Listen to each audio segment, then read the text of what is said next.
Hola, buenas tardes a todos. Me presento, mi nombre es Rubén Romero Ortiz, soy maestro en psicología.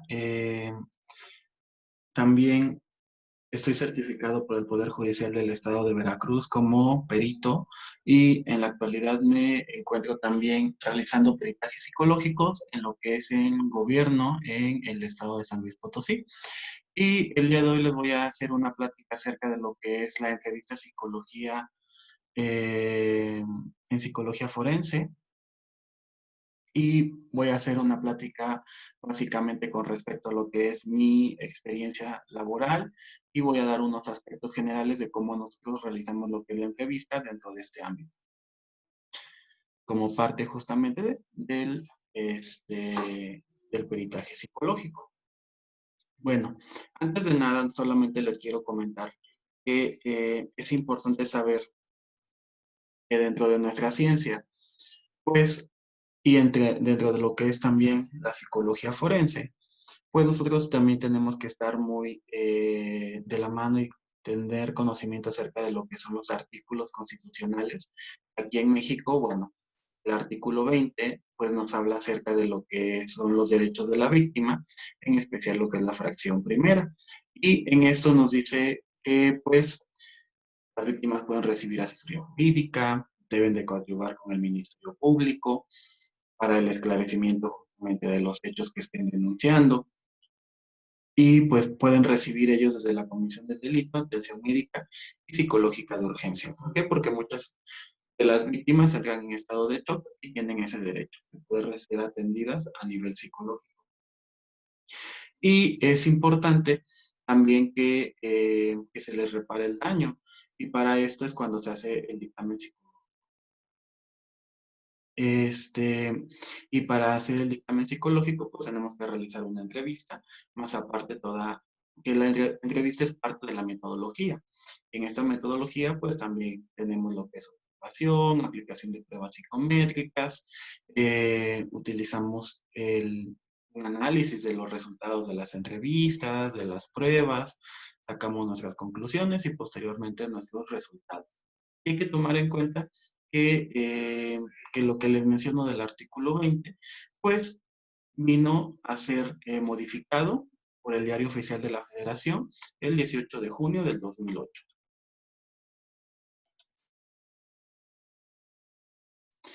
Y como una breve introducción, pues es importante saber que la psicología forense está inmersa dentro de lo que es el ámbito jurídico, obviamente dentro de lo que es el ámbito psicológico, para poder realizar los peritajes y la entrevista. Y primero, también es importante para mí que dar a explicar qué es la psicología forense. Y aquí les pongo una definición, que la psicología forense va a ayudar al tribunal a conocer, apreciar la realidad de una conducta social humana, sus motivaciones, sus consecuencias sociales. ¿Por qué dice que al tribunal? Porque al final, cuando nosotros hacemos un peritaje psicológico, lo que buscamos es justamente dar una opinión experta al juez para que él pueda tomar la resolución con respecto a la investigación judicial. Y bueno, entrando con base ya en el tema del que nos ocupa, que es la entrevista en psicología forense, pues les voy a comentar justamente que la entrevista en psicología forense, como les decía, forma parte de lo que es un proceso de evaluación psicológica. ¿Con qué fin es este proceso de evaluación? Con el fin de determinar si la persona eh, presenta algún tipo de secuela o lesión psicológica o si solamente tiene respuestas esperadas a lo que está denunciando. Para poder realizar la entrevista psicológica, pues el encargado debe de tener pericia. ¿Qué es la pericia? Es justamente que la persona tenga estos conocimientos para que pueda realizar la entrevista de una forma correcta y objetiva. ¿Por qué? Porque si no, posiblemente puede ser sesgado el proceso de la entrevista y por tal motivo, pues los resultados no iban a ser los correctos. Y una vez que se hace todo este proceso de evaluación, ¿Con qué finalidad se tiene? Con una finalidad probatoria que justamente va a ser explicarla ante un juez. ¿Y con qué fin se realiza esta entrevista? Con el fin de conocer el origen y la gravedad, parte de los efectos de malestar psíquico que tiene la persona que está siendo entrevistada. Bueno, dentro de la entrevista en psicología forense podemos encontrar lo que es la entrevista estructurada, semiestructurada y podemos utilizar algunas partes también de lo que es la entrevista clínica.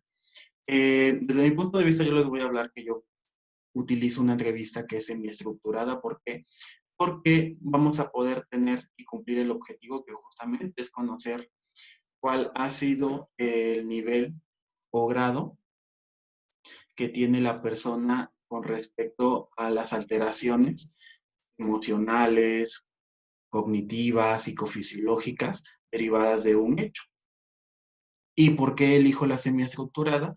Porque si bien tenemos un objetivo claro, también puede haber momentos en donde la persona pueda mencionar alguna situación de los hechos que denuncia y podamos tal vez en un momento salirnos de esa estructura de la entrevista, sin embargo, pues volveríamos a redirigir la misma mediante lo que son las preguntas que ya se tienen programadas. También les menciono acerca de la clínica porque, pues bueno, con respecto a la estructura de la entrevista clínica, pues es un espacio en donde también la persona va a poder hablar de una forma más libre, y que de alguna u otra forma también nos sirve dentro de lo que es la entrevista en psicología forense para poder generar este estado de, de bienestar en donde la persona se pueda sentir un poco más cómoda con nosotros y que pues llamamos también para que pues nos pueda brindar la información que nosotros estamos buscando.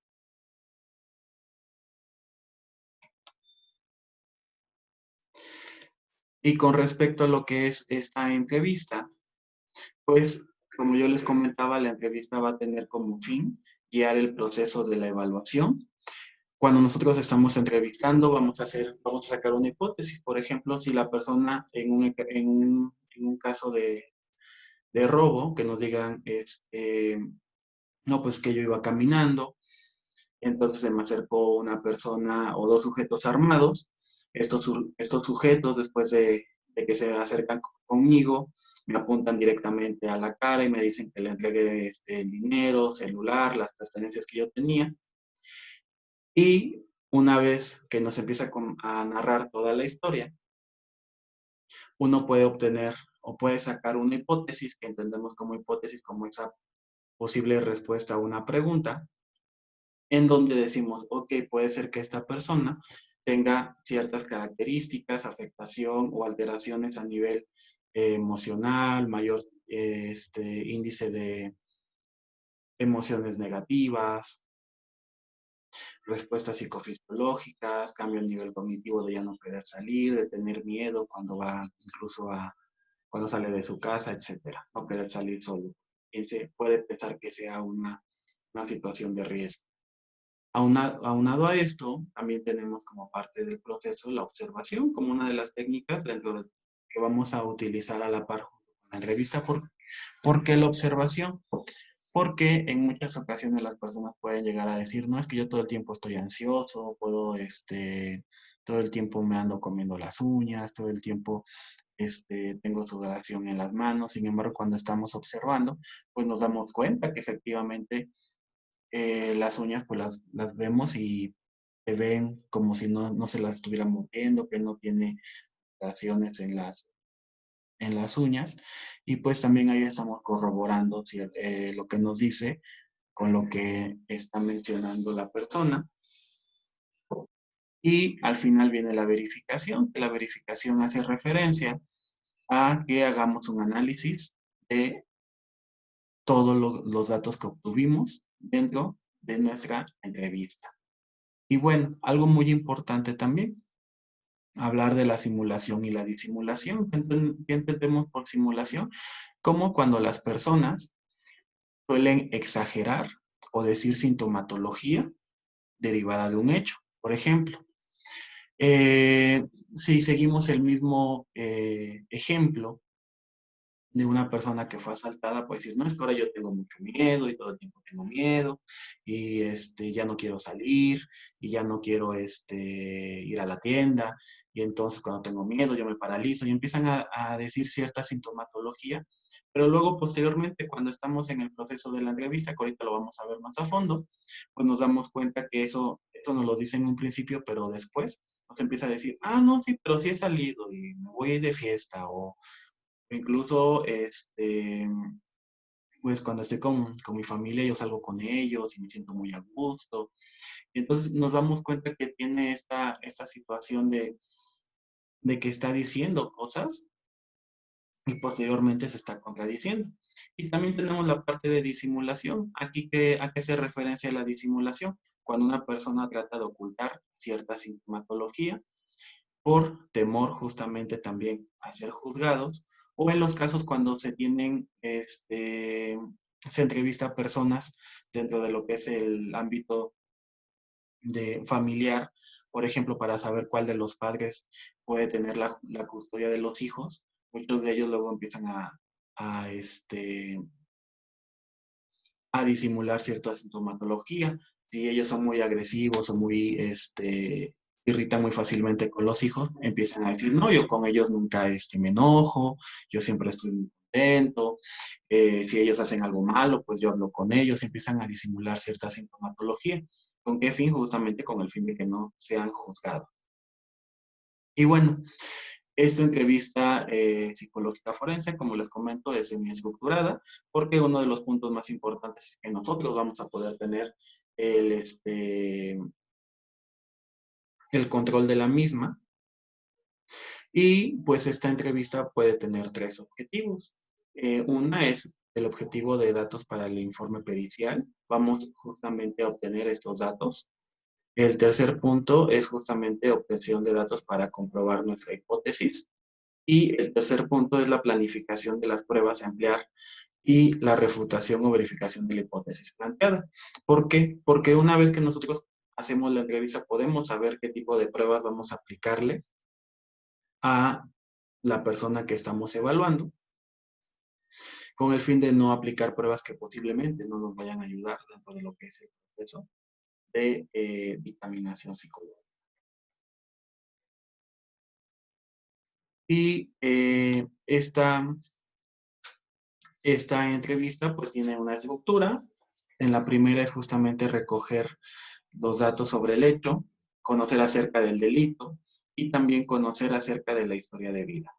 ¿Por qué es conocer acerca del delito? Porque nos interesa también saber cómo es que la persona percibió el hecho que se encuentra denunciando, que nos hable acerca del mismo, a ver nosotros también cómo fue que reaccionó la persona durante el hecho, qué fue lo que hizo, posteriormente también al hecho, qué fue lo que la persona realizó, cómo fue que actuó después del hecho. Y otro punto importante también es conocer acerca de la historia de vida de la persona que estemos evaluando.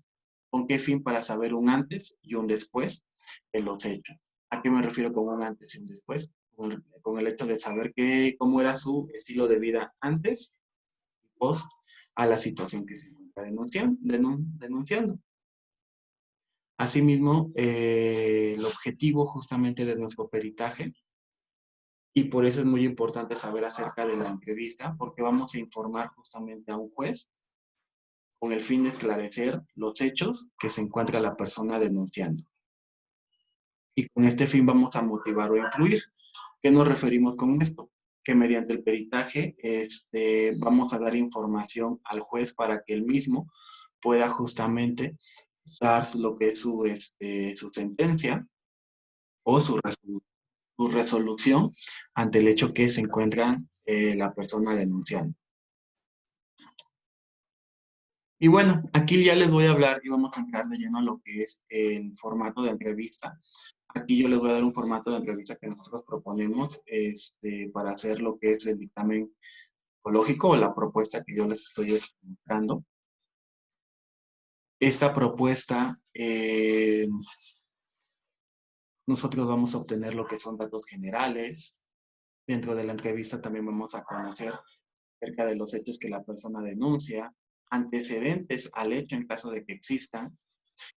Vamos a indagar acerca del ámbito familiar, escolar, laboral, acerca de sus relaciones sociales, autopercepción. Aquí vamos a ver con respecto a lo que es actividades de esparcimiento, emociones que percibe la persona después del hecho, también algunas reacciones psicológicas.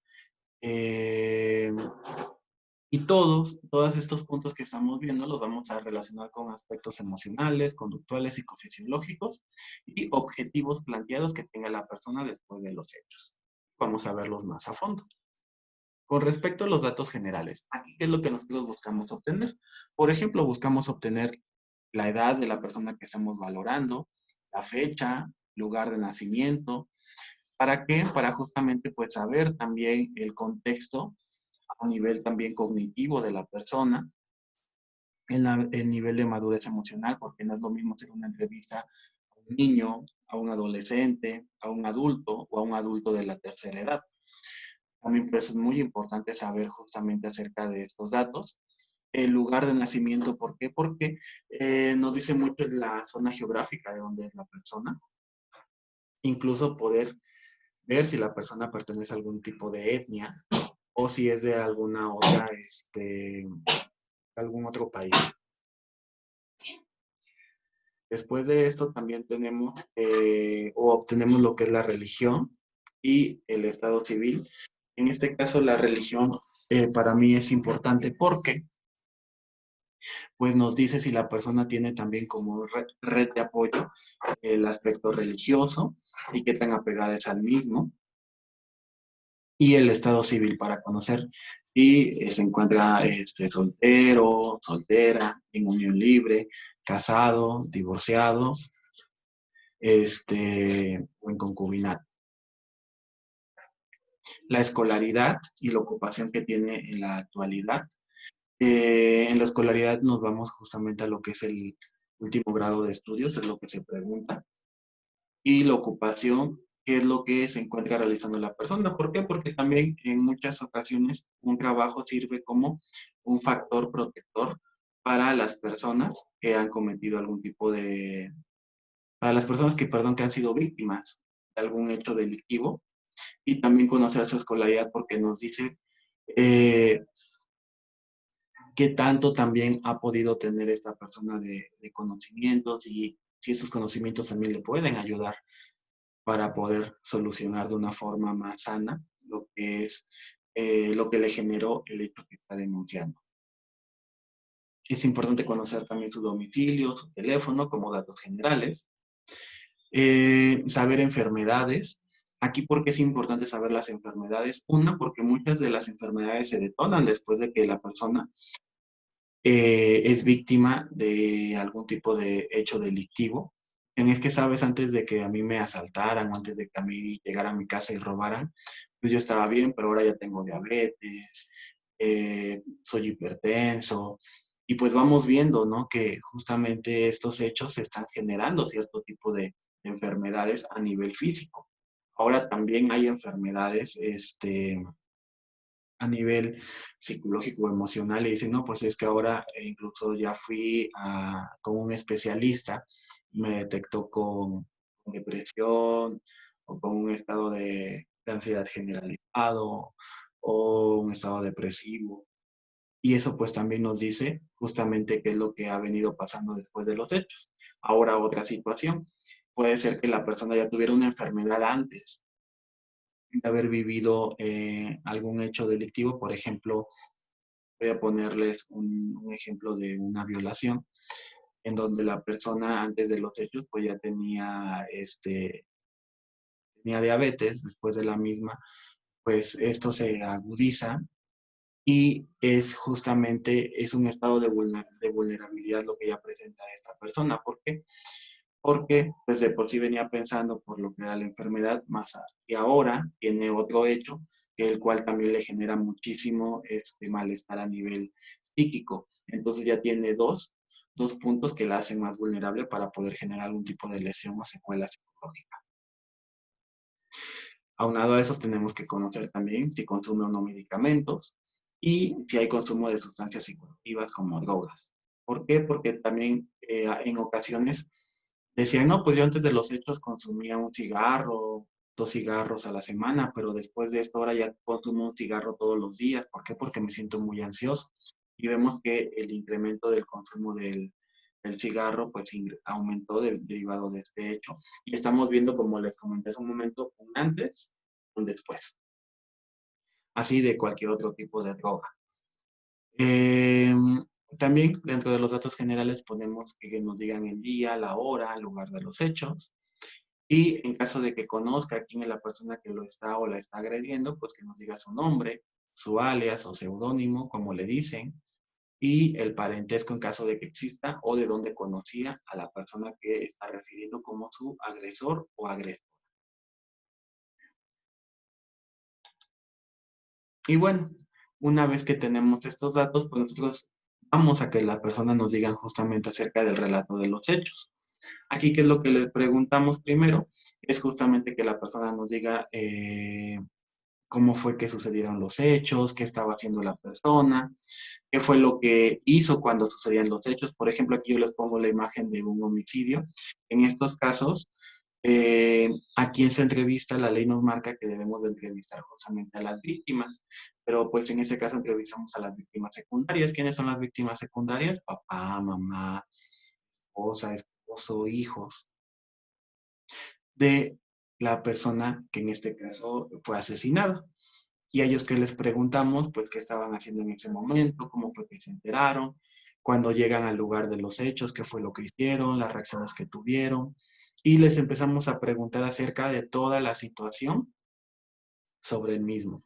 En caso de que, en un ejemplo, quien haya matado, supongamos al esposo, sea un familiar, preguntamos qué tipo de situaciones habían pasado antes de que existiera el asesinato y lo que esta persona había hecho ante esos tipos de antecedentes, cómo había reaccionado, qué es lo que le había dicho en este caso al difunto o la difunta, qué había sentido, para conocer las emociones y también conocer justamente cómo reaccionaba y si esas reacciones han permaneciendo o han cambiado después de los hechos ante situaciones que percibe como hostiles o violentas.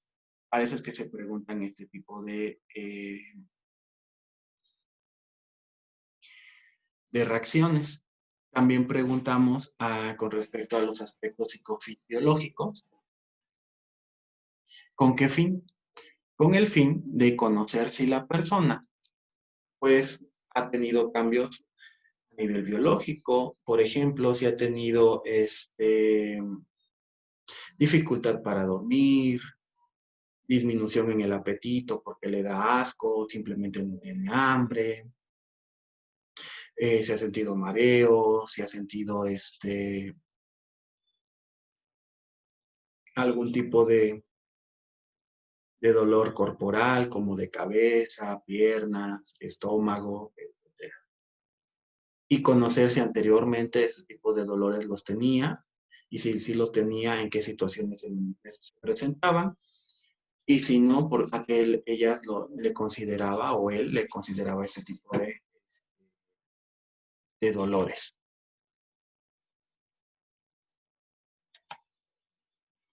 Posterior a esto, vamos a indagar también lo que es el ámbito familiar. ¿Con qué fin? Con el fin de conocer el núcleo familiar primario y secundario. ¿Cuál entendemos como el núcleo familiar primario? Como aquellas personas con las cuales eh, la persona que estamos valorando creció, puede ser papá, mamá y hermanos, en caso de que haya crecido en una familia extensa, pues conocer los abuelos, tíos, primos, las personas con las que haya nacido desde que era pequeño o pequeña hasta la etapa adulta, en caso de que ya no viva con ellos. ¿Para qué? ¿Para qué sirve que yo le pregunte, bueno, ¿y tú con quién creciste? Eh, Nos va a servir para conocer los valores que le fueron inculcados a esta persona, si esos valores también los sigue aplicando en la actualidad y conocer el tipo de vínculos afectivos. ¿Por qué? Porque muchas de esas personas que crecieron en esas familias, pues tienen vínculos afectivos fuertes porque vinieron o vienen de familias funcionales. Sin embargo, hay personas que vienen de familias disfuncionales en donde pues, ellos sufrían o ellas sufrían algún tipo de violencia, tanto física, económica, sexual incluso. Y esto nos dice que obviamente estos vínculos son débiles, escasos o no existen. Y cuando una persona tiene menos vínculos afectivos, pues también es más propensa a generar algún tipo de lesión o secuela psicológica. Y vamos a ver cómo estos vínculos la están apoyando ante el hecho que está denunciando. Ahora, si esta persona a la que evaluamos también ya tiene un núcleo familiar secundario, entendiendo el mismo como la pareja con la cual se encuentra viviendo en la actualidad, si tienen hijos, o si no tienen hijos, cómo es la relación con esta pareja y qué tipo de apoyo es el que ha tenido después de los hechos. ¿Por qué? Porque hay muchas veces en donde dicen las personas, y me ha pasado más con respecto de las mujeres, que cuando las está entrevistando uno les dice, no, pues yo tengo a mi esposo, pero pues le platiqué que tuve una pelea con, con los vecinos, la vecina vino y me amenazó y dijo que me iba a matar. Y y pues ya le dije a mi esposo, ¿no? Y yo les pregunto, bueno, ¿y qué reacción tuvo tu esposo? ¿Qué fue lo que hizo? Pues no hizo nada, solamente dijo que me cuidara. Y entonces yo le pregunto, bueno, ¿y tú qué, para ti qué significa que él te diga esto? No, pues que yo no le importo, que sí le importo, pero pues no le intereso porque no está al pendiente de mí, o me deja que yo haga todo este trámite sola. Y entonces empiezan a decir que pues se están sintiendo solos. ¿Y esto qué genera? Pues genera mayor vulnerabilidad también en las víctimas. ¿Por qué? Porque no están teniendo esta red de apoyo y les puede ayudar a enfrentar las situaciones que perciben como hostiles. Y esto nos va dando en el ámbito familiar como ciertos puntos más, o a diferencia que nos digan, no, pues mi esposa está al pendiente conmigo, de hecho ahorita está aquí afuera porque me acompañó a la entrevista, a todo momento está conmigo, cada vez que pasamos, ahí por donde están los vecinos que me amenazaron o la vecina que me amenazó, pues él va conmigo, me dice, ¿sabes qué? Mejor tú no salgas, voy yo. Y en esos casos empezamos a ver que sí existe este apoyo. Y en esos momentos yo le pregunto a la persona, bueno, ¿y qué sientes de que tu esposo tenga este tipo de conductas? No, pues yo me siento protegida, me siento bien, me siento más segura. Y si nos damos cuenta, encontramos esta diferencia con los primeros, ¿no? De que sí existen redes de apoyo y que esto pues la va a hacer menos vulnerable y lo vamos a ver como factores propios para la persona que estamos evaluando. Posteriormente vamos a ver algo que se llama ámbito laboral o escolar. El ámbito laboral yo lo enfoco mucho cuando tenemos personas menores de edad y que todavía se encuentran estudiando. Cuando hay situaciones violentas y que son muy graves, por ejemplo, en donde la persona, en este caso un niño o adolescente, ha perdido a su papá por algún tipo de homicidio, pues nos damos cuenta que los menores, por estar en un proceso o en una etapa de duelo, pues tienen mucha ira o están en un estado depresivo. Y en donde se manifiestan más los cambios son en las calificaciones. Muchas veces ellos o ellas, si anteriormente llevaban promedios de 8 de 9, ahorita ya han reprobado materias o llevan 6 de calificación y uno les pregunta, bueno, ¿qué es lo que está pasando de que tú no, que bajaron tanto tus promedios? No, pues es que la verdad no pongo mucha atención o me quedo pensando en mi papá o en mi mamá que ya que la mataron o lo mataron. Y empiezan a mencionar esto y obviamente son momentos en donde ellos se distraen y por lo tanto, pues no se concentran en la escuela, no tienen ganas de hacer las tareas y eso disminuye en sus calificaciones.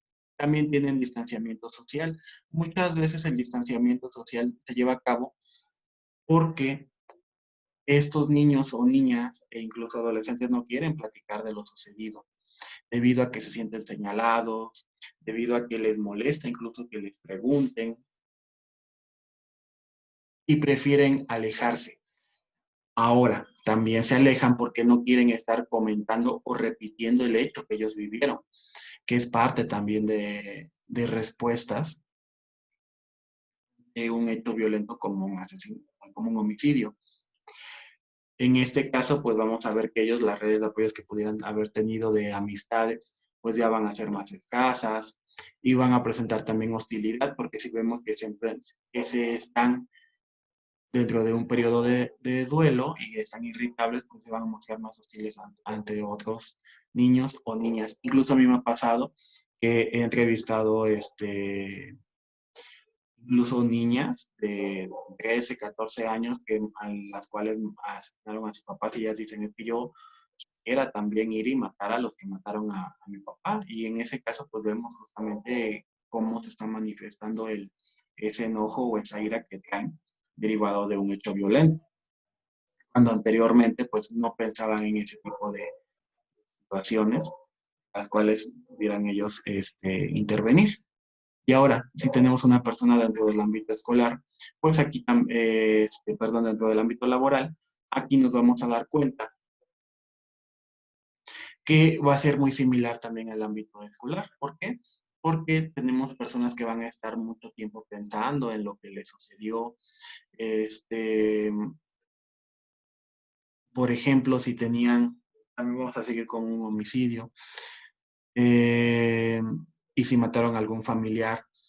Y luego hay personas que matan a los familiares y los familiares trabajaban con ellos o con ellas y dicen, no, pues es que él, que era, no sé, mi esposa o mi esposo, pues ocupaba la oficina que estaba a un lado o estaba en el escritorio de a un lado y ahora cada vez que llego a trabajar, pues veo el escritorio ya no está y yo la verdad ni lo he movido porque pues sé que hay cosas, sigo pensando como si esto fuera un sueño y están desconcentrados, tratan de no hablar con sus demás compañeros de trabajo y pues vemos que las relaciones con ellos empiezan también a alterar. Y hay muchos que a nivel laboral pues llegan a tener llamadas de atención. ¿Por qué? Porque están desconcentrados, ya no cumplen las metas que anteriormente cumplían.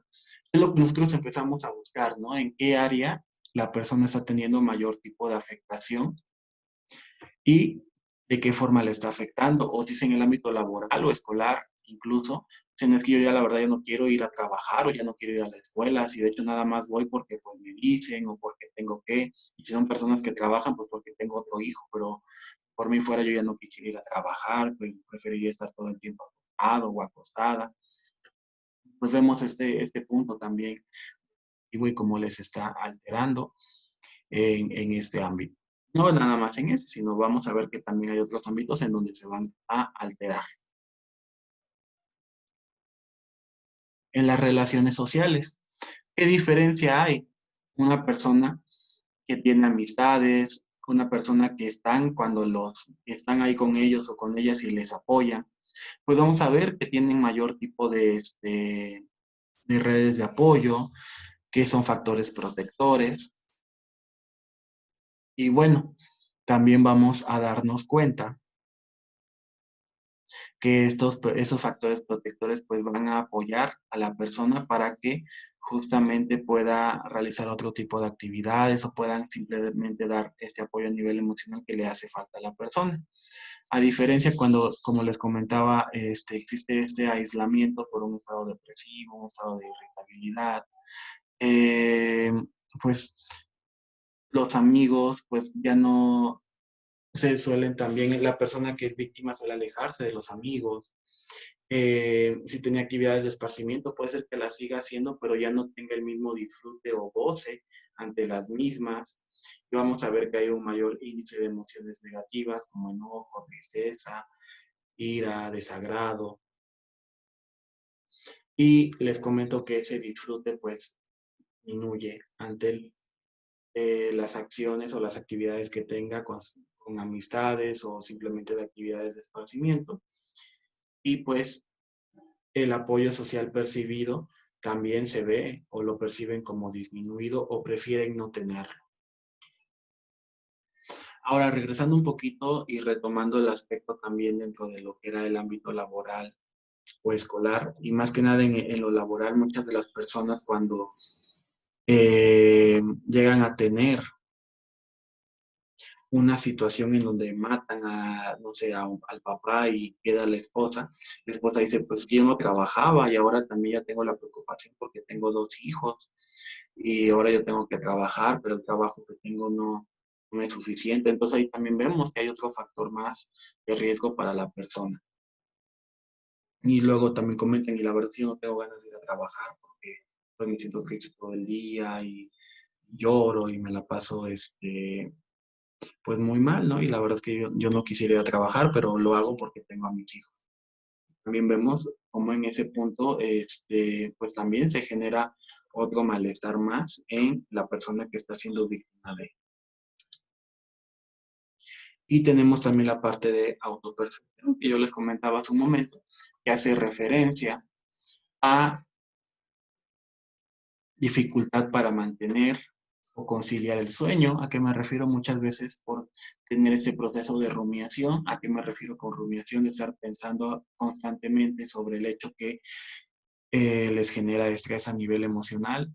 En este caso, el delito que ellos estén o ellas estén denunciando, pues tienen dificultad para dormir o duermen, pero al poco tiempo despiertan y cuando despiertan yo les pregunto, bueno, ¿qué pasa cuando despiertas? Pues me pongo a pensar en que mi esposo o mi esposa falleció o también, por ejemplo, si los asaltaron estando en su casa o los asaltaron cerca de su casa, escuchen cualquier ruido y están muy alerta, que también es una de las reacciones que tienen estas personas y cualquier ruido los despierta o las despierta y dicen, y les pregunto, bueno, ¿y qué es? Pues me asomo a la ventana y aunque ya haya revisado en la noche todas las puertas que tengan seguro, pues me vuelvo a ir y las vuelvo a checar y les pregunto, ¿no? Ya después cuando te vuelves a la cama, te duermes rápido, ¿no? Pues la verdad me quedo pensando en lo que sucedió y me cuesta trabajo dormirme y ya después pues me duermo o hay veces que ya no puedo dormir. E incluso les pregunto después cuando despiertan eh, si se sienten con energía o sin energía. Y dicen, no, pues la verdad me siento sin energía. O hay personas que incluso cuando duermen durante toda la noche, despiertan y dicen, pero me despierto como si no hubiera descansado. Me siento sin energía, me siento fatigado todo el día. Y también vemos que hay una alteración. Y se les pregunta, ¿no? ¿Desde cuándo les pasa este tipo de situaciones, ¿no? Pues la verdad me pasa desde que sucedió el hecho que estoy denunciando. Ah, bueno, pues ahí también estamos viendo que la persona está teniendo este tipo de alteraciones en el ámbito del sueño. Eh, También tenemos con respecto al apetito, que las personas disminuyen mucho su apetito o por lo contrario aumenta, están más ansiosos o ansiosas y están comiendo a cada rato aunque no tengan hambre. Y hay personas que disminuyen mucho, ¿por qué? Por lo mismo de este proceso de rumiación, de estar pensando, se sienten tristes, eh, no tienen apetito o lo que comen no le encuentran sabor o les da náuseas. También hay dolores corporales, se da mucho en la espalda baja, en el cuello o nuca, dolores de cabeza, cansancio en las piernas. Y bueno, esto lo vemos también como una respuesta de un hecho que le está generando estrés, ansiedad y malestar a nivel psíquico. Y también se pregunta, ¿no? ¿Qué tiempo lleva con el mismo? ¿Con qué frecuencia mantiene ese tipo de, este, de dolores? E incluso hay personas que dicen, no, es que yo después de los hechos ya me dan migrañas. Anteriormente sí me tenía yo dolores de cabeza, pero ahora me dan migrañas, que son migrañas o dolores que ya no puedo controlar y que tengo que tomar incluso medicamento para que se me puedan pasar. Y hay gente que lo manifiesta. Incluso tomando el medicamento, el dolor sigue muy fuerte, el dolor de cabeza. Y mucho derivado de esto, de los dolores de cabeza, del insomnio, pues es cuando acuden también a los médicos y dicen, no, pues es que me está pasando esto, ya el médico les receta medicamento controlado, por ejemplo, para poder dormir. hay muchos que llegan y dicen, no, pues que yo no tengo nada, pero me recetaron clonazepam. Yo digo, ¿clonazepam para qué? No, pues para dormir porque no he podido dormir eh, en los últimos 6 meses, ¿no? Y resulta que el hecho se dio hace 7 meses. Entonces también vemos una cronicidad con respecto a lo que nos están mencionando. Y con respecto a la autopercepción, también hay disminución en lo que es el deseo sexual o cuando mantienen relaciones sexuales, pues no las disfrutan igual que anteriormente las disfrutaban. ¿Por qué? Porque no tienen este deseo para mantener las mismas. Y hay otra parte también, que es la parte de cumplir con los objetivos que tienen planeados. Muchas de las personas que son víctimas de actos violentos muy fuertes, sus objetivos ya no son los mismos que eran antes. Antes, por ejemplo, en víctimas de homicidios, a mí me ha pasado que entrevisto gente y me dice, no, ¿sabes qué? Es que yo con mi esposo tenía planteado que íbamos a agrandar la casa o la íbamos a comprar un terreno, íbamos a hacer una nueva casa. Pero ahora la verdad yo ya no quiero ampliar la casa, ni comprar un terreno, ni construir en ese terreno que ya tenía. Se les pregunta, bueno, ¿y qué pasa? Porque ya no quieres tener o ampliar esa casa. ¿Para qué? Te dicen, ¿para qué? Si con quien lo iba a hacer ya no está, ahora estoy yo solo, yo sola, y la verdad no tengo ganas, aunque sé que tenga mis hijos, yo ya no lo quiero hacer.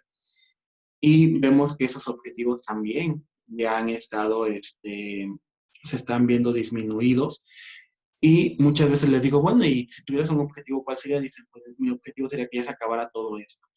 ¿Qué se refieren con todo esto? Que se acabara el proceso de la denuncia, que ya no hubiera más, que ya no aplicaran más tiempo en esos ámbitos. ¿Por qué? Porque les se genera mucha ansiedad, enojo, tristeza, el volver a recordar en momentos lo que están denunciando. Pues también para ellos o ellas son situaciones en donde las emociones negativas pues vuelven a salir y les genera pues ansiedad. Hay gente que me ha comentado, ¿no? Dice, yo sabía incluso desde ayer que hoy me tocaba venir y la verdad es que toda la noche no pude dormir. ¿Por qué? Porque sabía que iba a volver a platicar, iba a recordar lo que yo ya no quiero estar mencionando. Y ahí vemos justamente cómo todavía se genera mucho este tipo de pensamientos y los pensamientos relacionados al hecho y lo que generan en la persona. Y ahora algo también muy importante en la autopercepción, que hay muchas víctimas que se sienten culpables por cosas que hicieron o dejaron de hacer durante el hecho, que también vemos ahí algún tipo de distorsión cognitiva. Hay casos en donde iban las parejas, y vamos a ver con homicidios, y iban en su vehículo, y entonces cuando van en el vehículo llegan, los paran, eh, les disparan y pues muere el uno de la pareja.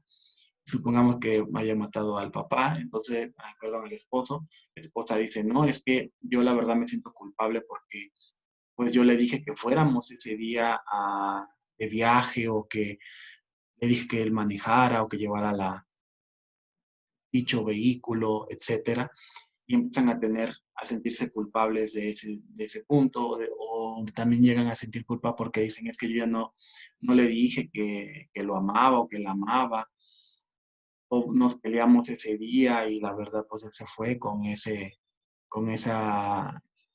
con esa situación de que íbamos enojados, etcétera. Y pues vemos, ¿no? Que efectivamente pues hay una distorsión cognitiva. ¿Por qué? Porque pues no son situaciones que hayan planeado, sin embargo. ¿Sí? Y bueno, con esto yo les comentaba que iba a hacer una presentación acerca de lo que es mi experiencia, de cómo se plantean lo que son las preguntas dentro de la entrevista en psicología forense. Les quise hablar a muy grandes rasgos acerca de la misma. Les dejo mis redes sociales en Facebook, Instagram y correo personal con el fin de que si tienen algún tipo de duda o comentario, pues lo podamos aclarar. Y por más, y ya no hay más por el momento. Y les agradezco su atención y espero que tengan un excelente día y en estos tipos de contingencia recuerden que hay que cuidarnos y mantener las medidas de salud necesarias.